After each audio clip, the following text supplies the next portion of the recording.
everyone. I am very happy to have you this year again for many of you and some new people. The event is changing every year, which is good. We have many people from Russia this year. We have people from India, people from South Africa, from Chile, from 22 countries. And we have also Mr. Oshar from Chateau Musa in Lebanon, which is a friend from long day, and which has a very special story to discuss with him about his problem. Thank you so much.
Je suis venu ici comme depuis pour la 4e année rencontrer au World Wine Symposium un certain nombre des grands acteurs du vin dans le monde qui sont des gens formidables qui viennent ici avec générosité parler de ce qu'ils font, écouter, apprendre, échanger dans un esprit d'ouverture, de progrès dans leur métier, qu'ils soient producteurs, marchands de vin, sommeliers, journalistes, écrivains, amateurs éclairés.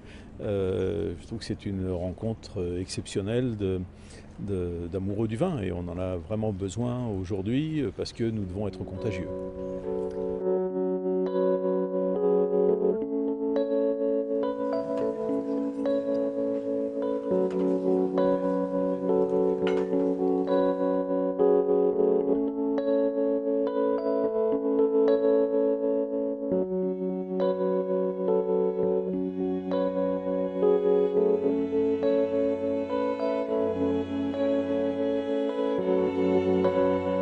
Tout ce que nous savions avant, il y a un mois, sur vin et cancer. Qu'est-ce qu'il y a? Je vais vous dire, ce que je vous dis, c'est vraiment l'exacte vérité. Le World Cancer Research Fund, qui est un organisme qui étudie tout ce qu'il y a, tous les liens entre alimentation et cancer, et qui publie un énorme rapport de 800 pages tous les 4-5 ans, dit exactement la même chose sur les études. L'interprétation n'est pas tout à fait la même. Alors, combien il y a dans le monde, à peu près, jusqu'en 2006, il y a eu à peu près 21 études qui ont cherché à savoir si la différence de risque de cancer entre les consommateurs modérés et les consommateurs excessifs d'alcool. Alors modéré, c'est 2 verres en moyenne par jour chez la femme, 3 verres en moyenne par jour chez l'homme, et excessif, c'est au-delà de ce chiffre. Et sur ces 21 études, il y en a 14, tous les experts mondiaux considèrent qu'il y en a 14 de valables. Les autres ne sont pas valables. Pourquoi? Parce qu'elle a été arrêtée trop tôt, parce qu'il y avait des biais de sélection, parce qu'on avait oublié de demander aux gens s'ils fumaient ou pas, enfin bon. Si vous prenez les 14 qui sont bonnes, il y en a 9 qui disent que les consommateurs excessifs ont plus de cancer que les consommateurs modérés. Il y en a 5 qui disent que les consommateurs excessifs ont moins de cancer que les consommateurs modérés. Ah tiens, c'est bizarre quand même. Et quand vous les mettez ensemble, vous faites ce qu'on appelle une méta-analyse. Quand vous mettez les 14 ensemble, vous arrivez à la conclusion que les consommateurs, je ne parle pas des abstinents, là, je parle des consommateurs modérés comparés aux consommateurs excessifs. Quand vous poulez ensemble les 14 études, vous arrivez à la conclusion que les consommateurs excessifs ont un risque, par rapport aux consommateurs modérés, de cancer qui est multiplié par 1. Alors, je rappelle tout de suite, ceux qui n'ont pas le calcul mental facile, que quand on multiplie par 1, il ne s'est rien passé. Donc, multiplié par 1,0, il ne s'est toujours rien passé, 2. Ça veut dire que vous avez une augmentation du risque de 2% quand vous êtes excessif par rapport à modéré. Oui, mais en science, on ne peut pas dire c'est pile 2. On dit, il y a ce qu'on appelle l'intervalle de confiance. Parce que la vérité scientifique, elle se trouve entre 2 bornes. Une borne inférieure qui est le minimum de ce qui est probablement vrai, et une borne supérieure qui est le maximum de ce qui est probablement vrai. Et le 1,02, c'est le milieu. En réalité, ce risque, il est multiplié par 1,01 à 1,03. Ça veut dire que peut-être quand vous exagérez et vous picolez tous les jours, peut-être que vous avez une augmentation du risque de 1%. 1,01, ça fait 1% d'augmentation. Well, I'm here at the World Wine Symposium in Villa d'Este in Italy. I come here almost every year. It's the third time I'm here. And I come here, the reason I'm here is because this symposium offers a great opportunity to meet the top wine personalities of the world. It's beautiful surroundings, great gastronomical experience, and you learn what is happening in the wine world in terms of problems and the possible solutions to that.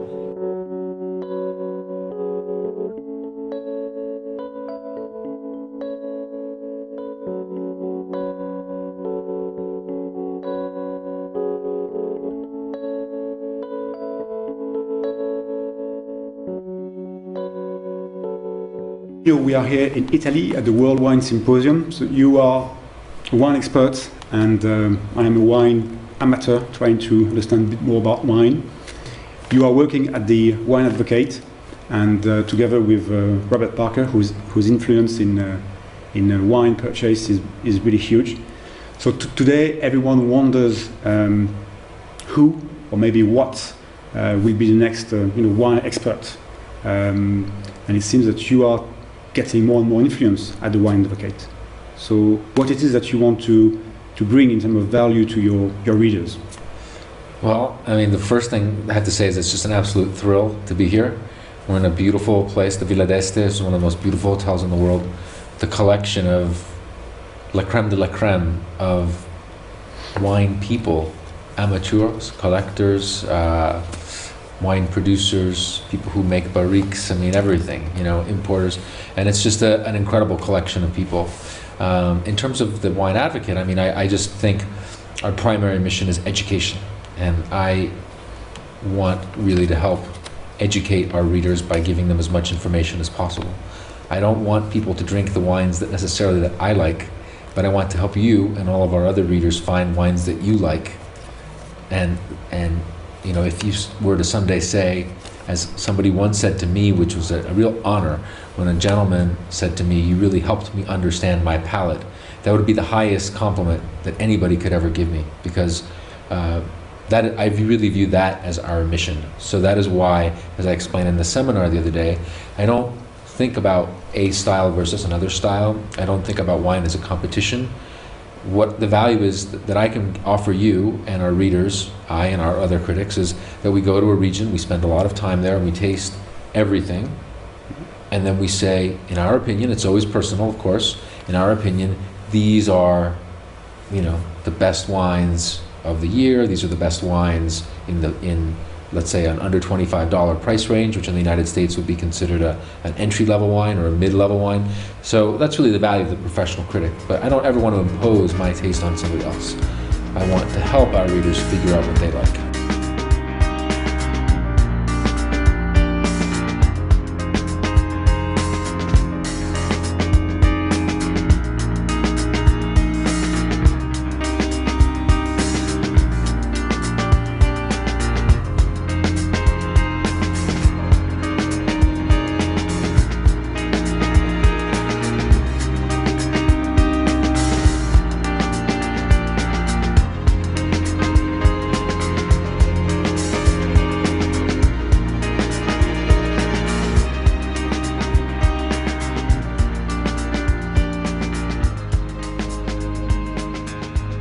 Ce qui m'intéresse, moi, dans cette dégustation, c'est finalement de constater que le temps passe et on retrouve des styles, il y a des familles de millésimes. Alors, moi, je me retrouve bien sûr sur certaines familles, c'était 2001, c'est bien sûr 88, c'est 67, parce que je pense que ce sont des vins plus, si on peut dire, plus évanescents, plus éthérés, plus salivants. Peut-être aussi, c'est mon métier de sommelier premier, sont des vins qui vont mieux à table. Sur le 59, sur le 90, enfin sur des millésimes peut-être plus chauds, plus puissants, je crois qu'on est plus sur des vins de conversation. enfin des vins de rêve, mais Yquem c'est cela.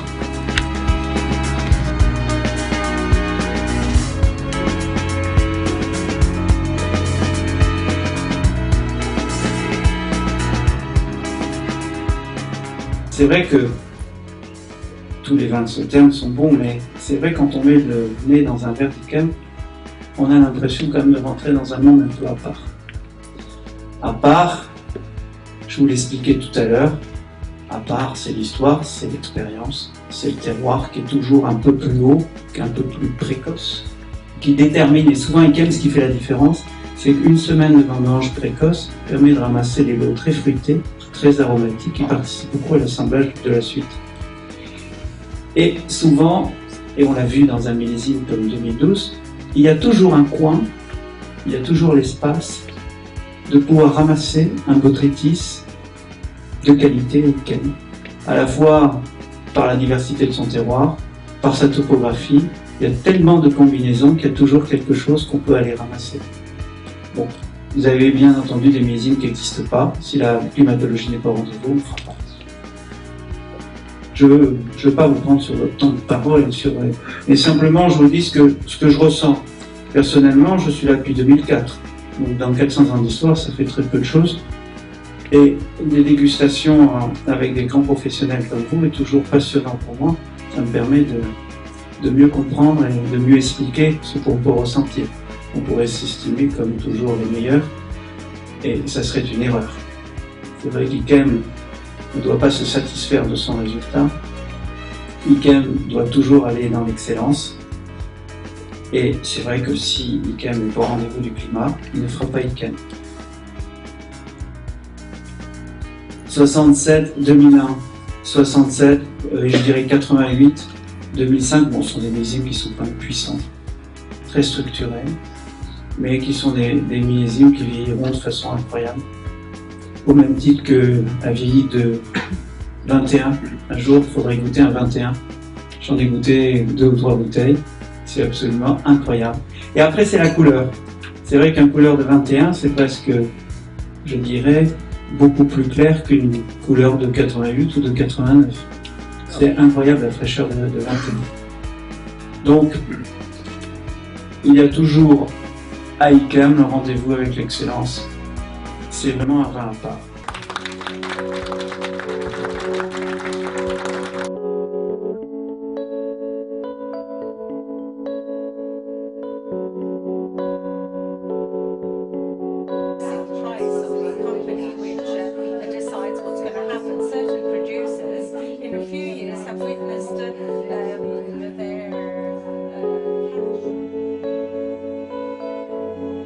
So this is it.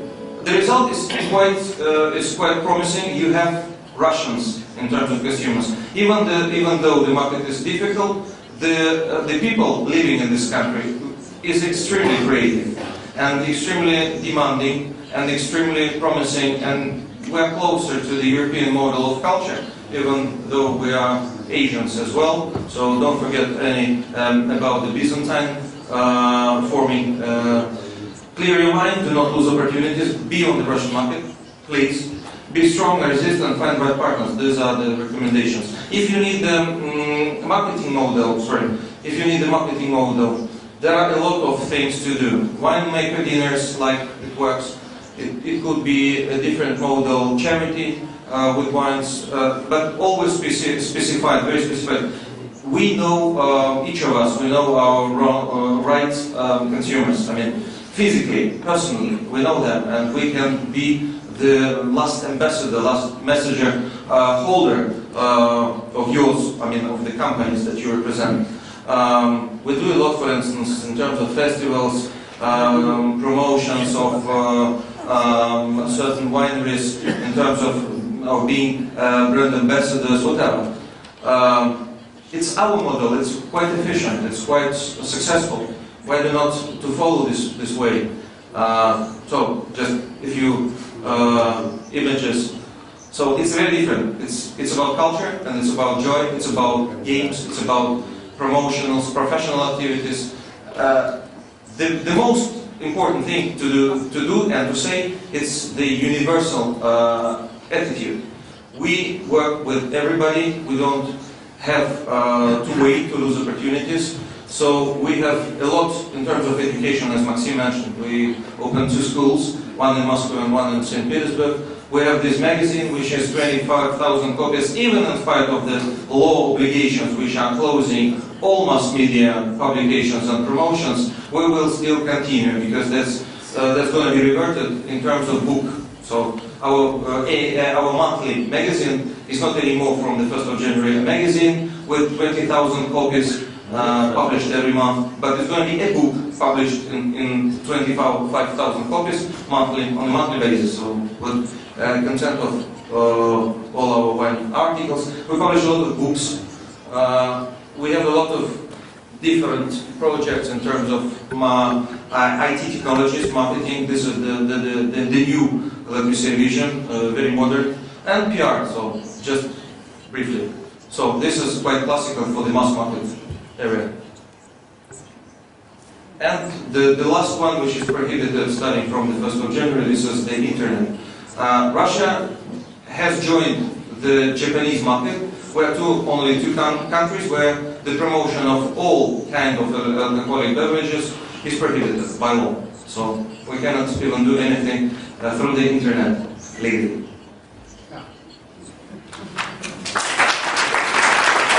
Good afternoon, my name is Joel Payne, originally from San Francisco. I now live in Germany, where I'm the chief editor of Gaumio.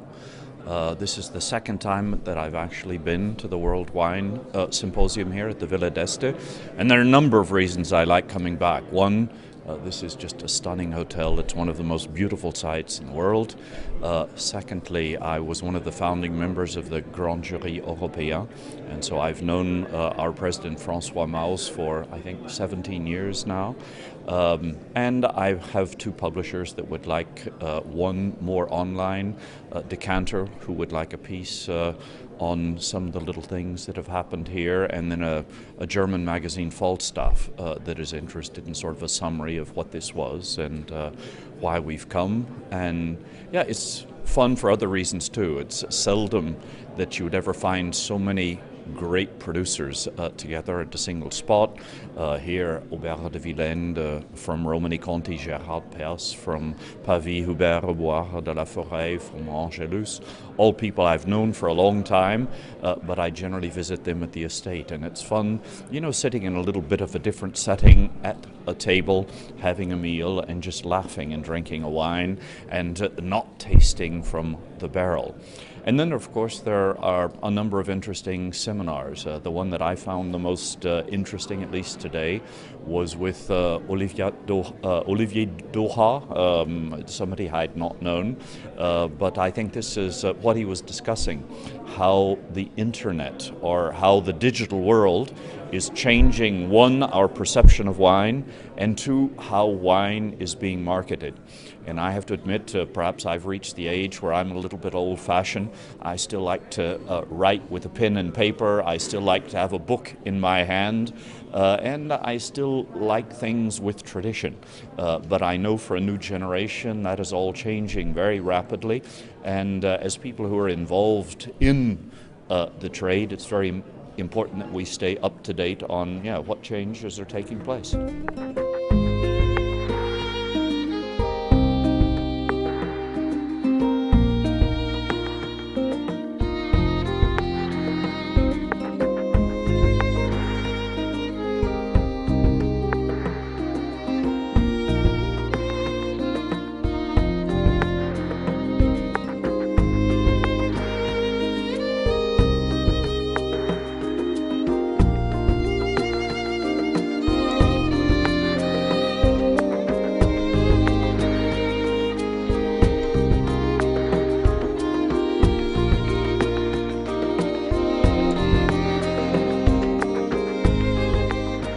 Well, it's very impressive. I have to say that 79 is can I say something about the years?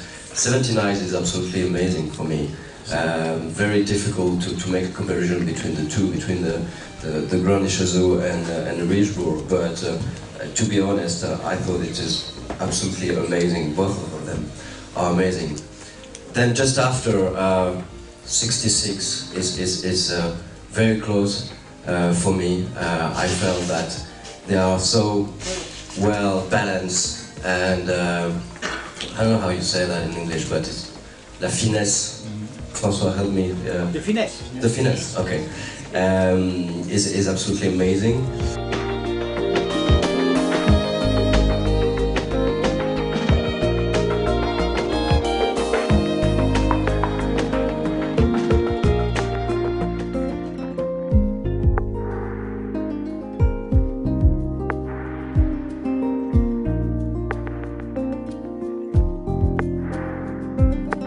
Trop souvent, je veux dire, dans les dégustations, on apporte une grande importance à la couleur, au fait que les vins sont sombres. Et là, on a vraiment tout le contraire. La couleur n'est pas tout. Et là, par exemple, le Richebourg 66, qui est peut-être le vin le plus dépouillé, est certainement le plus charnu.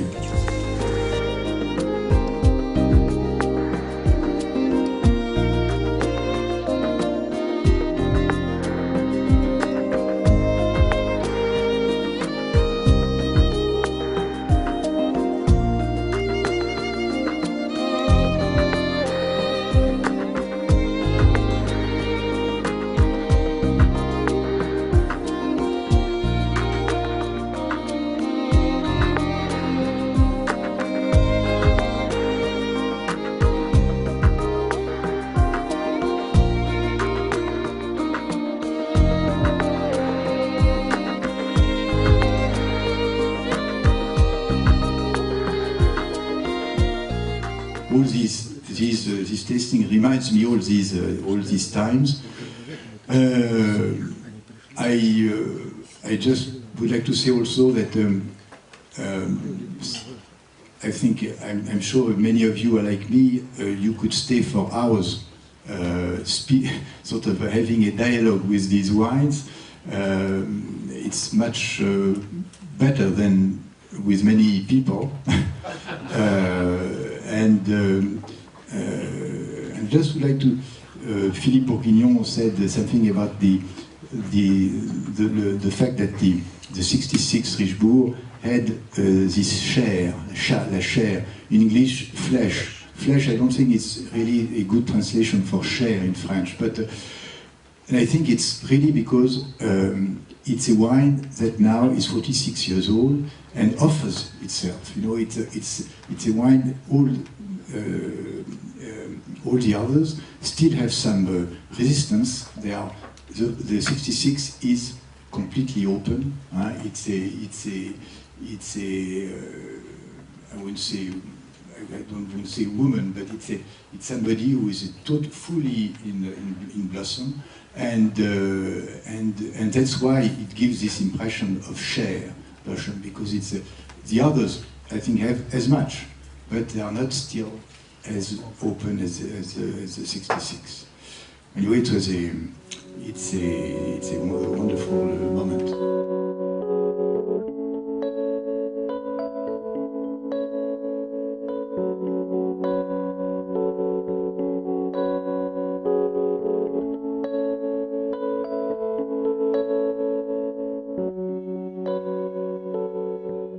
The local trucks that were refrigerated weren't turning on the refrigeration units, so the last, 20 kilometers had temperature spikes in them. The London merchant found out that they were storing in a London facility that had ambient temperature, so during the summer it was as effective as putting it outside on the sidewalk. A leading shipper in Napa discovered that the distributor would leave the wine on the dock for 2 days where the temperature hit 121 degrees. They changed distributors. Negociant added 11,000 cubic meters of insulation when he found out that an area of the warehouse was not up to his specifications. Colt wine producer, this is Kane, first out, discovered that it was just 1.5% of wine that was cooked, so they replaced it. That's fine. Their statement is, we're for the consumer. And then a Hong Kong importer discovered that the transporter was leaving cases on the tarmac in 100-degree heat. So all sorts of changes have taken place even with the first generation sensor.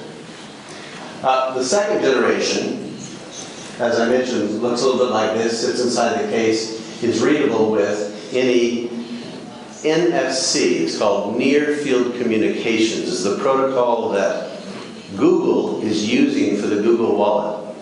So it means that many phones now come out, like the Google phone and Samsung phones, that allow you to read through the case.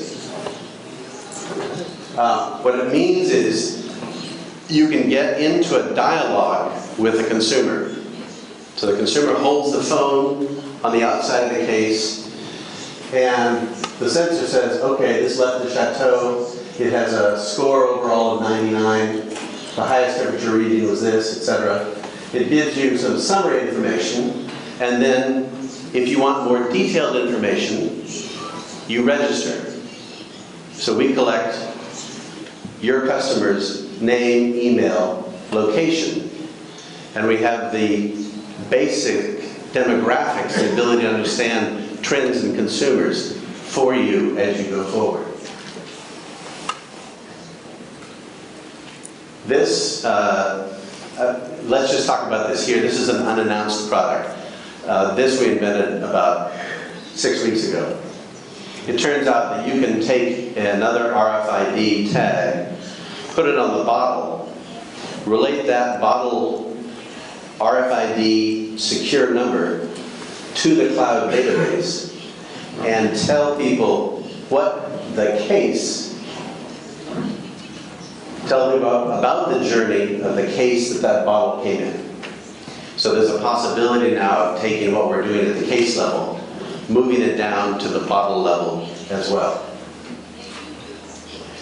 And this means that you can communicate multiple different ways. The bottle tag has a QR code as well as the RFID sensor tag in it for you to easily communicate.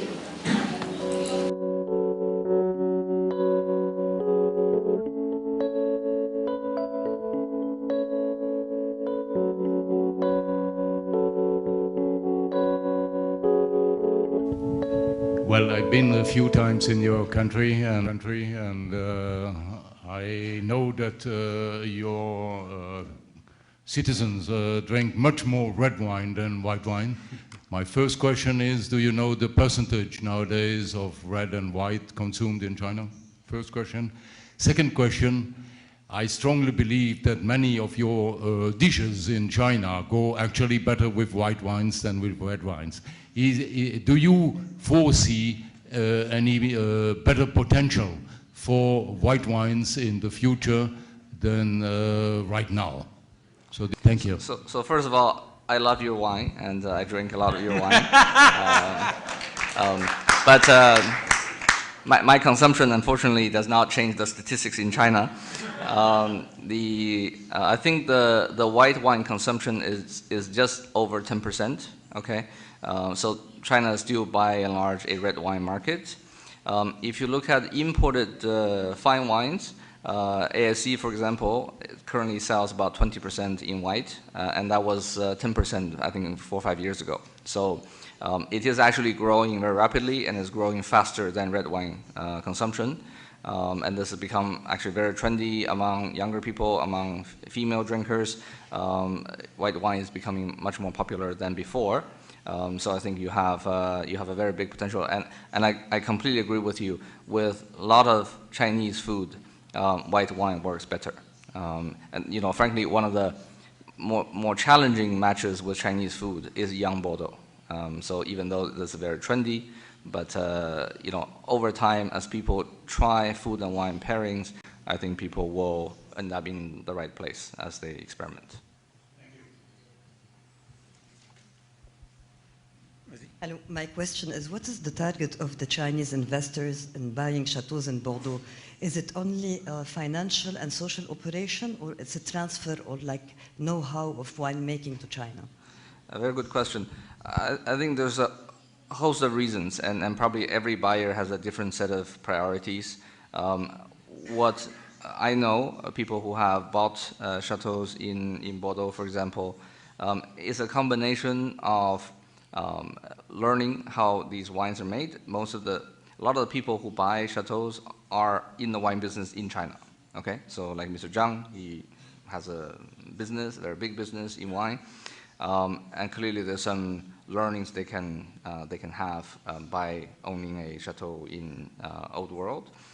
I think also part of this, Chinese people don't do stupid deals. They think very carefully, and a lot of this has been driven by either an inventory or distribution play. So in this case, he will distribute 80% of production in China, okay? And the price is much higher.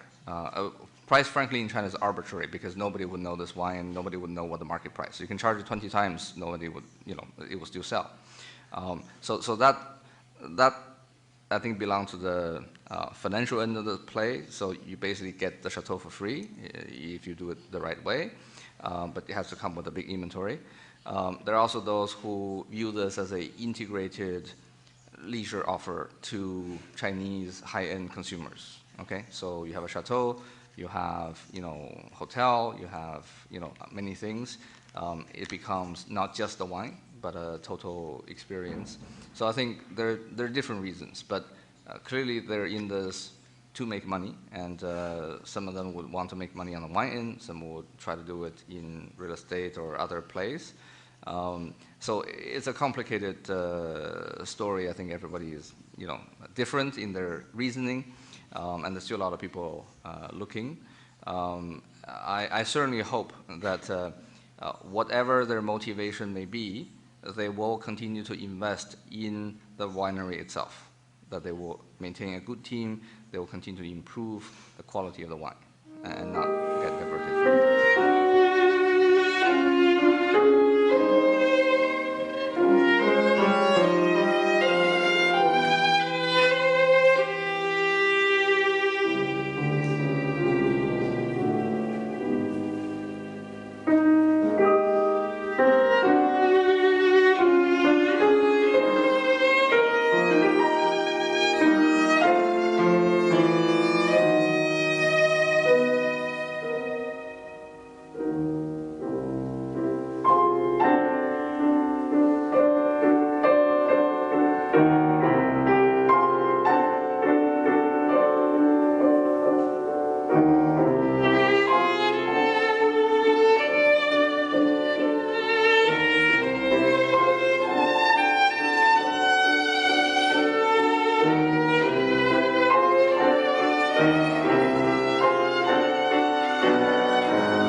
Nous souhaitons consacrer chaque année non seulement un homme ou une femme du vin effectivement et mondialement reconnus pour l'excellence de leur cru, et ce depuis des décennies, mais surtout un homme, une femme qui, au-delà du vin, ont une aura, un charisme personnel d'exception.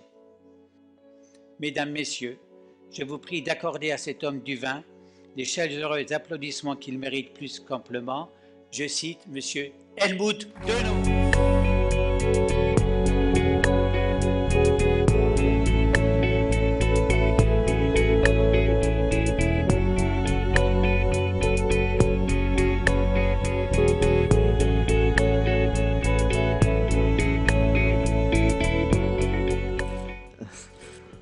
difficult for me. Thank you very much. It is a great honor for me to have this prize, first prize. When I say thank you, I have so many feelings. Please can I say some words in my mother language? Of course. That is, winemakers can speak better in the mother language. Absolutely. Ich habe so viel große Winemaker hier gesehen und ich denke, es sind so viele hier, die das verdient haben. Ich habe ganz sicher nicht mit mir gerechnet. Wir haben ein wunderbares Tasting gehabt mit Romanée Conti und ich habe leuchtende Augen gehabt. Und wir Weinleute, natürlich müssen wir wirtschaftliche Erfolge haben, aber wir brauchen sehr viel Gefühl für unsere Arbeit. Und das hat mich immer geprägt, weil damit belohnt wurde. Es ist wunderbar, diesen Beruf zu haben und ich glaube, es ist einer der schönsten Berufe in dieser Welt. Und dass wir wie eine große Familie hier zusammen sind, ist ein großer Genuss und ein großes Vergnügen in meinem Leben. Vielen, vielen Dank. Bravo.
Is that